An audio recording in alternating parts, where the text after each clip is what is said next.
Le vœu suivant, ou la question, pardon, c'est une question orale, je crois. C'est une question orale sur STX, portée par le groupe Front National.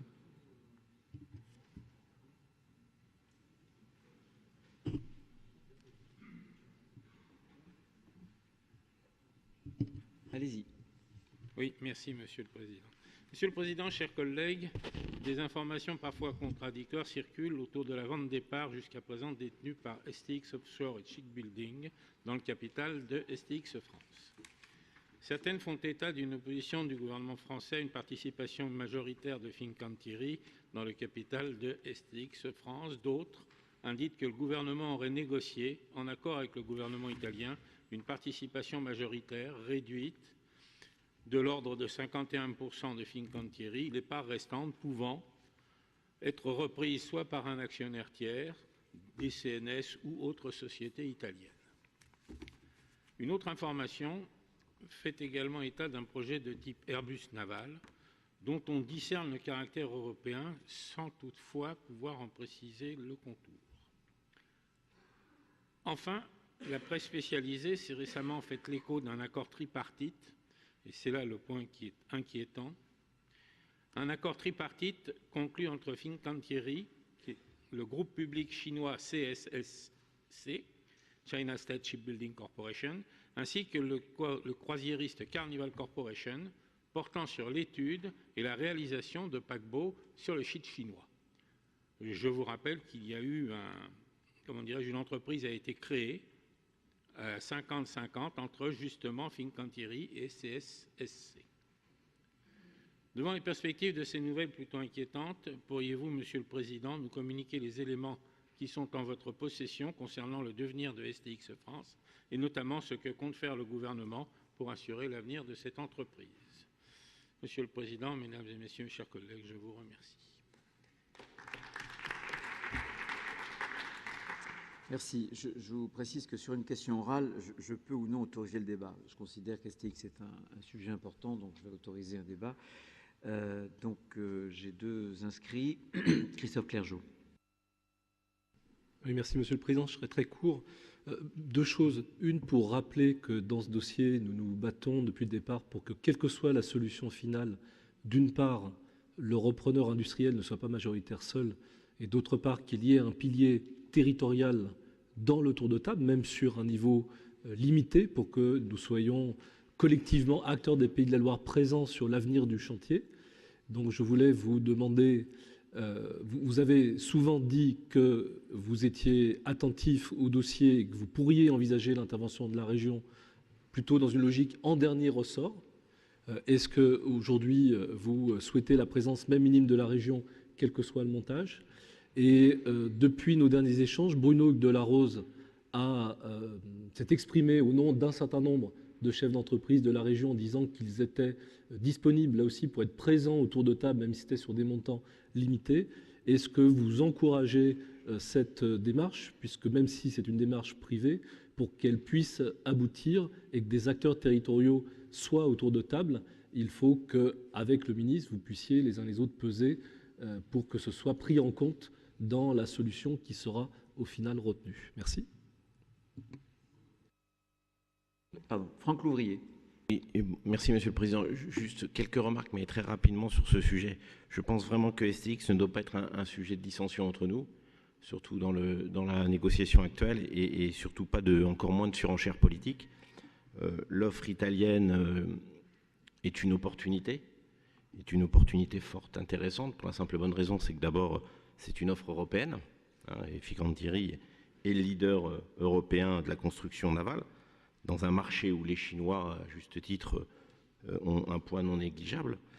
Deuxièmement, c'est une offre sécurisée, c'est-à-dire que l'État italien est bien sûr aux côtés de ce leader, ce qui est intéressant, et c'est surtout une offre rassurante, parce que c'est un acteur, Fincantieri, reconnu pour son savoir-faire et pour son expertise dans ce domaine d'activité. Alors, juste un petit point rapide, l'État français, comme vous le savez, à 33,3% des chantiers. Le fait que l'État puisse aujourd'hui intervenir dans le capital, éventuellement avec des CNS, c'est aussi une autre opportunité qui nous permet sans doute de pérenniser la complémentarité entre l'industrie navale et l'industrie civile. Et ça, c'est très important depuis des années. Et bien sûr que notre vigilance doit à tout prix porter sur la pérennité du site de Saint-Nazaire, et puis sur l'emploi, bien sûr, et sur aussi la préservation du savoir-faire de STX et de ses sous-traitants. C'est la raison pour laquelle la région pourrait aussi rentrer dans le capital. On a eu ces discussions-là à l'époque où vous étiez dans la majorité, M. Clergeau. Et je pense que, juste à rappeler que nous sommes dans une négociation commerciale dont l'acheteur est italien. Et donc il convient donc de ne pas oublier ce rapport de force afin de ne pas décourager le seul acheteur viable aujourd'hui pour l'avenir de nos chantiers. Merci. Voilà, écoutez, Antoine Chéreau, oui. Ah, non, bon. Bon. Je me suis dit que peut-être qu'à Montaigu, il y avait des sous-traitants de STX. Mais... Bien, alors, très rapidement, évidemment, nous n'avons jamais fait de cette question, et Franck Touvrier nous le rappelait à juste titre, nous n'avons jamais fait de cette question une question de clivage politique. Comment dirais-je, j'ai eu donc plusieurs contacts avec Christophe Sirugue cette semaine, il y a eu des contacts aussi avec Fincantieri. Où en sommes-nous? Il y a, on est tous, je crois, d'accord pour dire que ce qui compte par-dessus tout, c'est de garantir la pérennité, le développement du site de Saint-Nazaire. Les choses sont claires pour nous tous. Maintenant, nous nous trouvons dans une situation où nous avons effectivement un acheteur face donc aux Coréens. C'est la justice commerciale de Corée qui sera amenée à prendre un certain nombre d'actes. C'est important de le redire. J'avais toujours indiqué que les garanties en matière de pérennité, d'indépendance commerciale du site, d'autonomie du management, etc., et en termes d'emploi et de politique sociale, pouvaient faire l'objet, en tout cas, de deux types de dispositifs.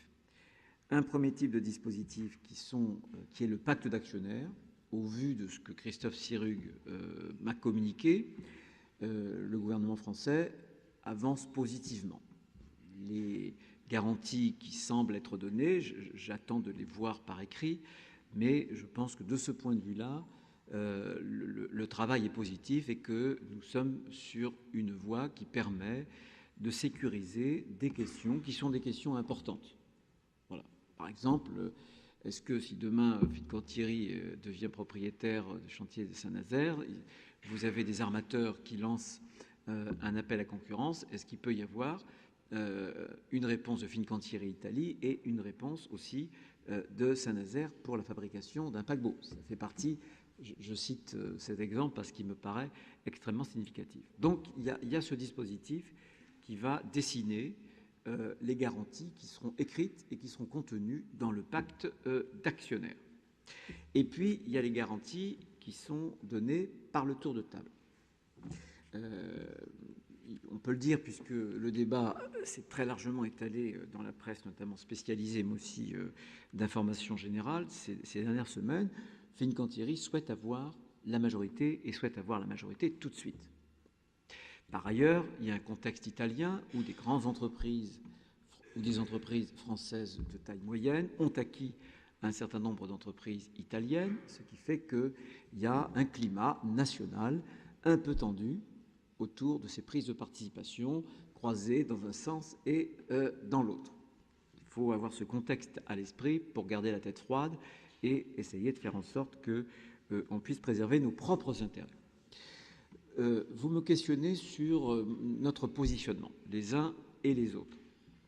Moi, je considère, et c'est ce que j'ai dit à M. Bonneau, ce que je lui ai rappelé à plusieurs reprises, je pense que le gouvernement, en tout cas pour ce qui m'en a été dit, lui a indiqué aussi.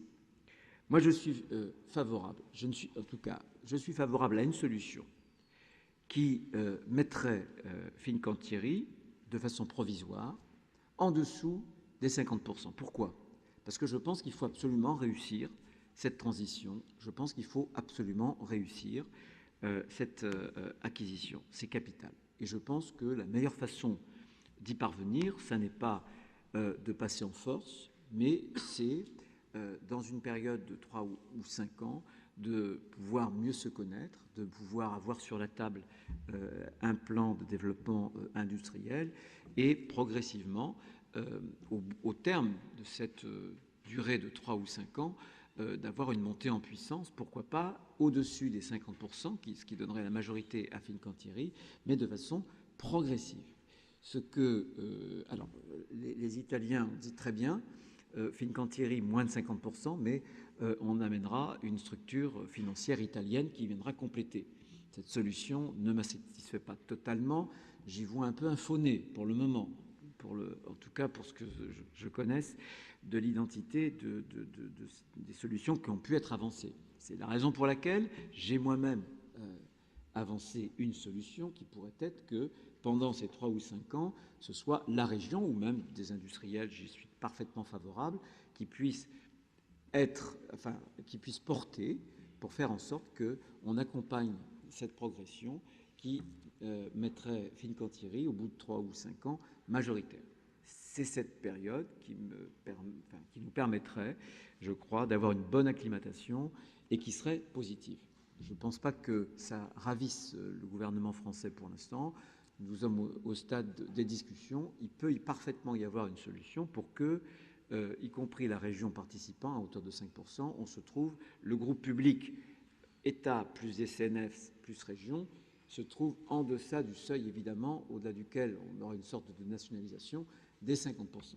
Voilà. Moi, mon sentiment, ma réponse, elle est là. Elle est, comment dirais-je, à la fois progressive, elle est nuancée, et je pense qu'elle permet de prendre en compte l'intérêt de Fincantieri pour le chantier naval de Saint-Nazaire, mais en même temps d'avoir des assurances réelles, y compris dans le temps, pour vérifier très concrètement que les uns et les autres ont totalement pris en compte les garanties que les salariés, les syndicats et nous-mêmes demandons donc à cette prise de contrôle, à cette prise de participation. S'il n'y avait pas évidemment d'accord là-dessus et si les discussions entre l'Italie et la France achoppaient, il restera au gouvernement d'utiliser son droit de préemption pour recomposer une solution capitalistique. Mais je pense qu'on doit pouvoir trouver dans la première option, dans la première solution, une voie. Voilà ce que je voulais dire très, très rapidement. Donc, pour l'instant, nous en sommes là. Je pense que le dossier ne se dénouera pas aussi rapidement que certains veulent le dire et qu'il va encore falloir plusieurs semaines, de longues semaines, pour pouvoir trouver un accord. Un accord serait le mieux, évidemment, à un passage en force, quel qu'il fût, du côté italien ou du côté français. Voilà ce que je voulais vous dire. C'est un vœu. Est-ce qu'il y a besoin de... Est-ce que vous souhaitez le voter ou est-ce que l'explication que j'ai donnée vous a suffi? Voilà. Ah non, c'est une question orale, pardon. Donc il n'y a pas besoin de voter alors. Non, mais j'avais le mot vœu devant moi. Très bien.